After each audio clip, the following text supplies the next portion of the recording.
নমস্কার। সকলে কেমন আছেন? আশা করছি সকলেই খুব ভালো আছেন ও সুস্থ আছেন। সকলকে আরও একবার স্বাগত জানাই সাথী ভিলেজ লাইফে। তো আজ বুধবার, এখন বাজে ওই 10:30 মতন। দেখুন এখনও কেমন চারিদিকটা কুয়াশাতে ঢেকে আছে। আজ ভীষণ পরিমাণে কুয়াশাটা পড়েছিল। তো এখন তো অগ্রহায়ণ মাসের প্রায় শেষের দিকে। এই সময়টায় আমাদের চাষি বাড়িগুলোতে অনেক ফসলে ভরে থাকে। তেমনি এই যে এখন ধান এসেছে বাড়িতে, এই ধানটা অগ্রহায়ণের ধান। আর এই যে পাশের বাড়ির বৌদিদের ধানটা ঝাড়া হচ্ছে।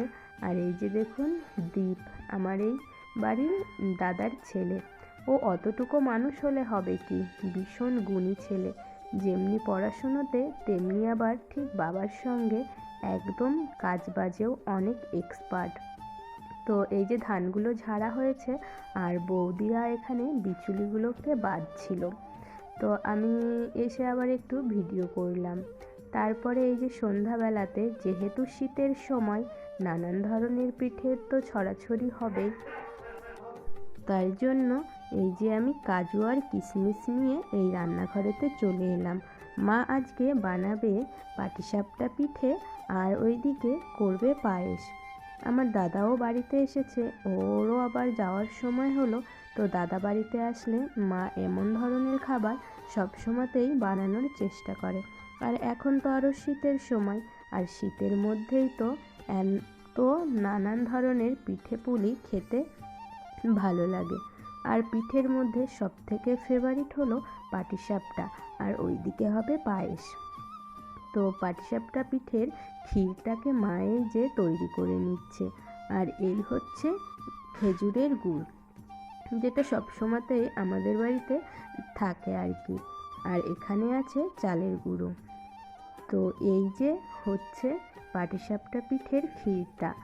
আসলে অনেকেই আছে এটাকে আবার নারকেল দিয়ে তৈরি করে, তবে আমাদের বাড়িতে খুব একটা নারকেল দিয়ে তৈরি করা হয় না।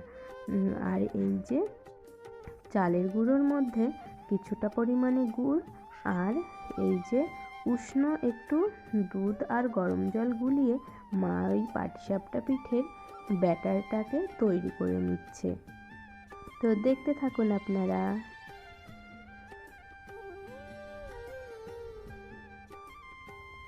দেখতে দেখতে বানানোও হয়ে গেল ওই পিঠের আর কি ডোটা। এই যে এইদিকে কমপ্লিট করা হয়ে গেছে। এরপরে পায়েসটাকে রান্না করে নিচ্ছে।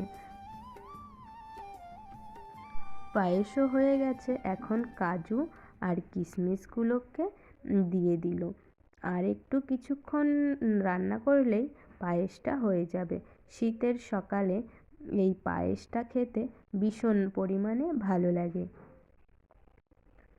তো তারপরে এই যে আরও কিছু কাজু বাদাম আর ভেজে রাখা কাজু বাদামটা আর কিশমিশগুলো দিয়ে দিচ্ছে।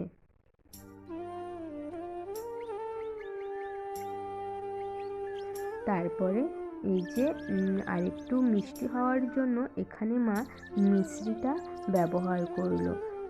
আর এই যে সবথেকে স্বাদ বাড়ানোর জন্য খেজুরের গুড়টা। আসলে এই গুড়ের একটা অন্যরকম সেন্ট বের হয়, সেটা না ভীষণ ভালো লাগে। আর খেতে তো দারুণ টেস্ট হবেই।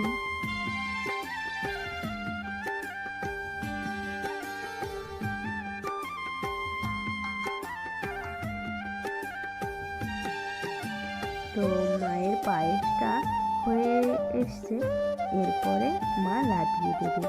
আর এই যে এখানে পাটিসাপটা পিঠে বানানো চলছে। তো পাটিসাপটা পিঠে কার কার ফেভারিট আমাকে অবশ্যই কমেন্ট করে জানিও।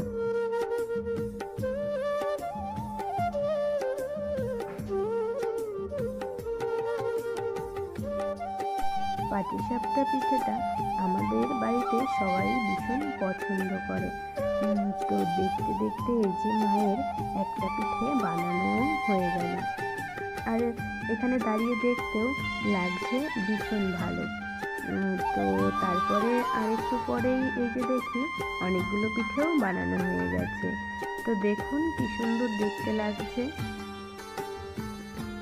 তো সবাই চলে আসতে পারেন পিঠে খেতে। আর এই যে এখানে আবার আমি একটু সাজিয়ে নিয়েছিলাম। তো সব কিছু মিলিয়েই আজকের ব্লগটি এতটুকুই ছিল। আপনাদের কেমন লাগলো সেটা আমাকে অবশ্যই কমেন্ট করে জানাবেন। ভালো লাগলে একটা লাইক করে দেবেন, আর যদি নতুন বন্ধু হয়ে থাকেন তাহলে অবশ্যই আমার চ্যানেলটি সাবস্ক্রাইব করে আমার পাশে থাকবেন। দেখা হবে আবারও কোনো নতুন ভিডিওর সঙ্গে। ততক্ষণের জন্য সকলে সুস্থ থাকবেন ও ভালো থাকবেন। আজকের মতন তবে আসি।